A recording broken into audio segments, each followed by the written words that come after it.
শীতের কাপড় খুলে গাছে উঠছেন গাছি, রসের মাটির কলসি কোমরে বেঁধে নামছেন। গাছতলায় মানুষের অপেক্ষা, কয়েকটি গাছের কলসি একটি গাছের তলায় জড়ো করছেন। বাতাসে ভাসছে কাঁচা রসের মিষ্টি গন্ধ।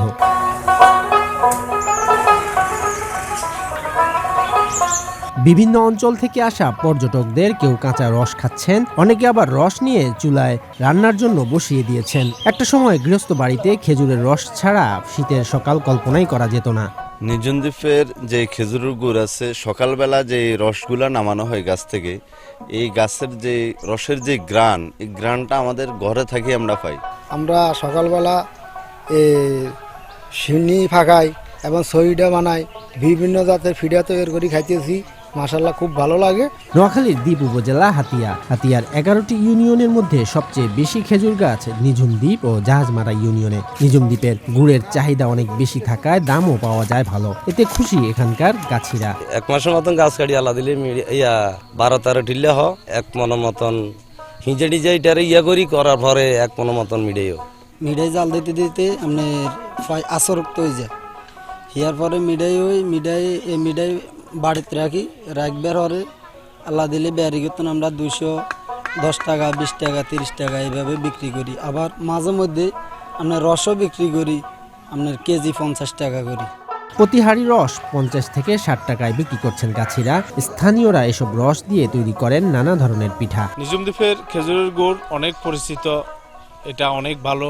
এই গাছের যে রসের যে গ্রান, এই গ্রানটা আমাদের ঘরে থাকি আমরা পাই। আর আমরা স্থানীয়ভাবে এটা খুব গর্বিত যে আমাদের নিঝুম দ্বীপে মাশাআল্লাহ অনেক খেজুর গাছ, হাজারে এখানের গাছিরা এগুলো উৎপাদন করে। এক কলসি করে রস হয়। হ্যাঁ, তো এতে অনেকেই ব্যক্তিগত অনেকে পিঠা পায়েস খাই থাকে, আবার বেশিরভাগ গুড় হয়, অনেকে গুড় তৈরি করেন। আমার মনে হয় যেন অন্তত 10 টনের মতো গুড় নিঝুম দ্বীপে উৎপন্ন হয়। এই শিল্পকে আরো টেকসই করতে গাছি ও কৃষকদের আধুনিক প্রশিক্ষণ দেয়া হলে উৎপাদন ও আয় দুটোই বাড়বে বলে মনে করছেন সংশ্লিষ্টরা। হাতিয়া উপজেলায় প্রায় 36 হেক্টর জমিতে 7000-এরও বেশি খেজুরের গাছ রয়েছে। আমরা আশা করি এবছর প্রায় 28 মেট্রিক টন গুড় উৎপাদন হবে। পরিকল্পিত উপায়ে এবং বৈজ্ঞানিক পদ্ধতিতে এই শিল্পের ঐতিহ্য ও বাণিজ্যিক সম্ভাবনা ব্যাপক বলছেন উপজেলা প্রশাসন। খেজুরের রস থেকে গুড় তৈরি করা এটি একটি অনেকটা শিল্পের মতো। আমাদের হাতিয়ার নিঝুম দ্বীপ তথা পুরো হাতিয়াতেই প্রচুর পরিমাণ খেজুর গাছ ইতিমধ্যে রয়েছে। আমাদের যে স্থানীয় কৃষকরা আছেন বা স্থানীয় লোকজন আছেন যারা গুড় তৈরি করেন, তারা যদি আমাদের উত্তরাঞ্চলের মতো করে গুড়ের পাটালি তৈরি করতে পারেন, এই গুড় আমাদের হাতিয়া তথা নিঝুম দ্বীপ তথা আমাদের সারা দেশেই এটা সারা বছরই পাঠাতে পারবেন। তো সেক্ষেত্রে আমাদের লোকজনের এখানে অর্থনীতিতে অবদান রাখার বড় একটা সম্ভাবনা আছে। উপজেলা কৃষি অফিসের তথ্য বলছে, হাতিয়াতে খেজুর গাছ রয়েছে প্রায় 36 হেক্টর জমিতে, আর এসব গাছে 28 মেট্রিক টন গুড় উৎপাদন হওয়ার সম্ভাবনা রয়েছে।